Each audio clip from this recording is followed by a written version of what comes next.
Bonjour, on va faire une interview. Christophe Morge de l'entreprise EnnoFrance. Il est un expert en chimique et biochimique dans le groupe EnnoFrance et il va parler sur les effets des métaux lourds dans les arômes du vin. Bon, Christophe, et demain matin, tu vas parler sur les effets des métaux lourds sur les arômes de vin. Est-ce que tu peux nous dire quelque chose à propos de ça? Alors, c'est vrai que l'histoire du produit qu'on a développé au travers de EnnoFrance vient en fait de l'impact des métaux lourds, et en l'occurrence du cuivre, sur les composés aromatiques d'une famille particulière qu'on appelle les thiols volatiles.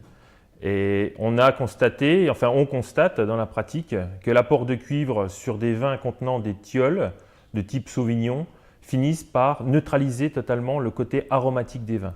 Donc le développement du produit a reposé sur ce postulat, c'est-à-dire que la présence de métaux lourds tels que le cuivre dans les vins n'est pas compatible avec la présence de thiols volatiles.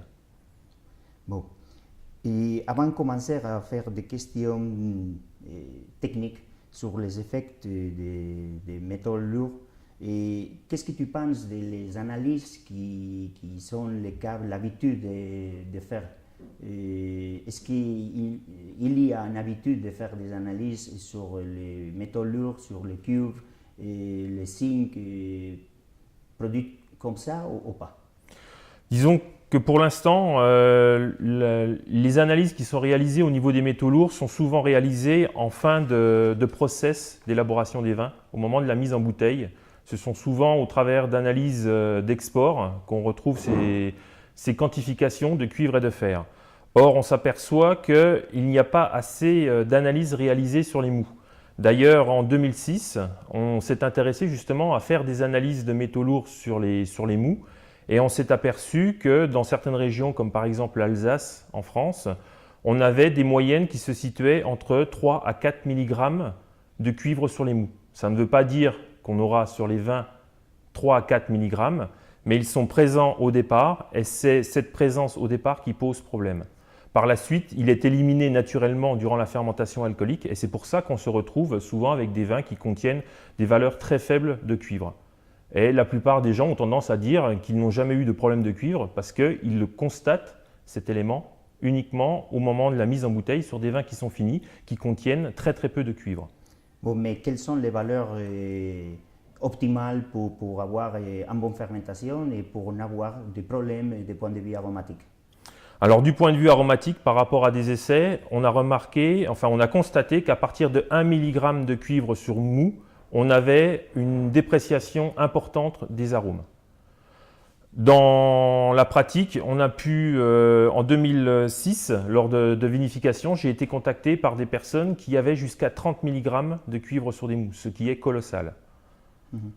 Bon, et aujourd'hui, normalement, il n'y a pas de machine qui a des cuivres ou des appareils dans lesquels on peut faire une extraction de cuivre. Et comment est-ce qu'apparaît le cuivre sur les mous? Alors le cuivre, l'origine essentielle du cuivre sous les mous provient en fait des traitements phytosanitaires qui sont réalisés à la vigne. Donc l'apport principal vient des bouillies bordelaises ou des traitements au sulfate de cuivre. En fait, c'est des traitements qui sont positionnés tardivement, c'est-à-dire au mois d'août, et sur lesquels, entre la dernière application de cuivre et au moment de la vendange, il n'y a pas eu de pluie. Donc en fait, les baies n'ont pas été lessivées, et les baies n'étant pas lessivées, le cuivre se retrouve à la surface des baies. Donc quand on récolte le raisin et qu'on le presse, tout ce cuivre se dissout dans le mou et se retrouve dans le mou. C'est la part importante d'apport du cuivre. Il y en a une toute petite part qui vient du sol, mais maintenant ça devient négligeable. La plupart du temps, cela vient en fait des traitements tardifs liés au sulfate de cuivre et à une saison pendant laquelle il n'y a pas eu de lessivage naturel par la pluie. Ok, ça veut dire que si les mous et les cuivres viennent sur les mous, il aura des pratiques qui peuvent faire une augmentation des cuivres. Et par exemple, il y a des caves qui ont l'habitude, pendant la défécation, de faire le bâtonnage sur les mous avec les lits. Et aussi, il y a des caves qui font le bâtonnage sur les lits dans les bains. Est-ce que cette pratique peut améliorer ou faire avoir plus de cuves que des autres pratiques? Alors c'est vrai qu'il y a un certain nombre de pratiques qui vont contribuer justement à augmenter les taux de cuivre. Les macérations pelliculaires sur les raisins, bien sûr on va davantage lessiver les baies, donc on va se retrouver avec des valeurs plus importantes de cuivre dans les mous, donc ça c'est un premier élément.